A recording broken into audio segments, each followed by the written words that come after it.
Adam who? Adam Smasher, named No. To some, a hero of the Fourth Corporate War. To others, a fully bugged boogeyman, a walking nightmare. But to all, a living legend. The kind that fills graveyards on Arasaka's orders. What's going on, chums? Welcome back to the channel and welcome back to Night City. It's a place of legends, heroes, and terrifying monsters. But among all the chrome and chaos, there's one figure who stands among all the rest as the ultimate boogeyman, the embodiment of everything brutal and dehumanizing about this world. You fought him in Cyberpunk 2077. You watched him tear through Night City and Edgerunners. But who is this walking tank of hate? Where did he come from? And what twisted philosophy drives this corporate-sponsored nightmare? Today we're jacking into the lore, piecing together the terrifying history of Adam Smasher. This isn't just about his raw power, it's about the monster within and what he represents in this brutal world of Cyberpunk. Get ready, because this isn't for the faint of heart. Adam Smasher always wasn't the walking arsenal we know today. Believe it or not, he started out as a fairly typical, worthless street punk from New York City, a violent kid leading his combat gang during the turbulent collapse days. But his gang eventually got wiped out, pushing him into the army. After a few years, he was discharged for bad conduct, which, considering the military standards of this era, means he truly was a piece of work. He became a contract gun for hire, a mercenary specializing in extractions, assassination, and demolitions. No job was too dirty, and his thoroughness quickly made a name for himself. But then came the turning point. During one ill-fated job for a Japanese conglomerate, a couple of rockets turned him into meatloaf. He was flatlined for 8 minutes, reduced to more than brains and a few mangled organs. Most people would have just pulled the plug, but Arasaka saw potential. They liked his style, his performance, and his utterly ruthless lack of qualms. So they offered him a deal, a full-body cyborg conversion, something he could never afford on his own. Smasher, with almost nothing left on his human side, agreed. That's how Adam Smasher, the man, ceased to exist, replaced by more machine than man. This full-body conversion wasn't just a physical change. It cemented Smasher's chilling philosophy, metal over meat. He fully embraced being a machine, believing that human weakness, emotion, compassion, fear only held one back. He wasn't resistant to cyberpsychosis. He started at such a low level of humanity that he simply leaned into it. He's often described as a high-functioning cyberpsycho.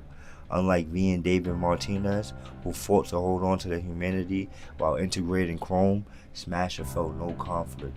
He had no existential crisis, no struggle with who he was becoming. He was a pure weapon, sharpened by Arasaka. For him, collateral damage and civilian casualties wasn't a problem. They were often the humorous part of the job. This complete detachment from humanity makes him terrifyingly efficient and utterly unpredictable.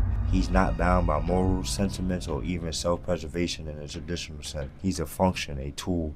And in Night City, that kind of pure, unadulterated, relentless makes him incredibly powerful. For decades, Smasher has been Arasaka's go-to guy for the dirtiest work. He's been involved in some of the most pivotal and destructive events in cyberpunk lore. For example, the Fourth Corporate War. Smasher was Arasaka's primary enforcer against Militech, even clashing with legendary solos like Morgan Blackhand.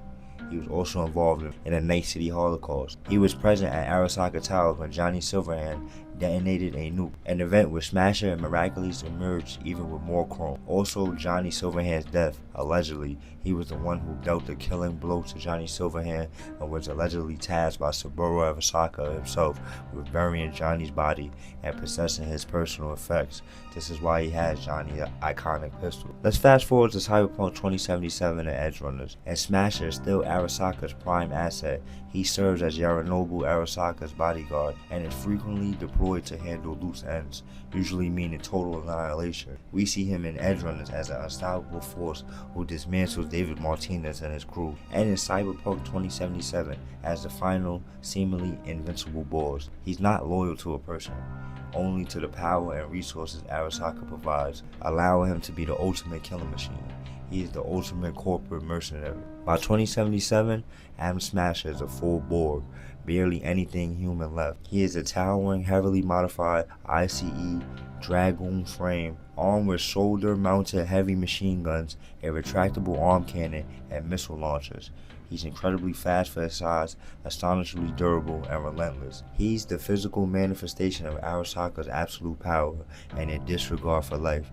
He is not just a final boss, he's the living consequences of a world where corporations have limitless power and humanity is a disposable commodity. He's often seen as the ultimate test in Cyberpunk 2077, a battle against pure, unfailing might.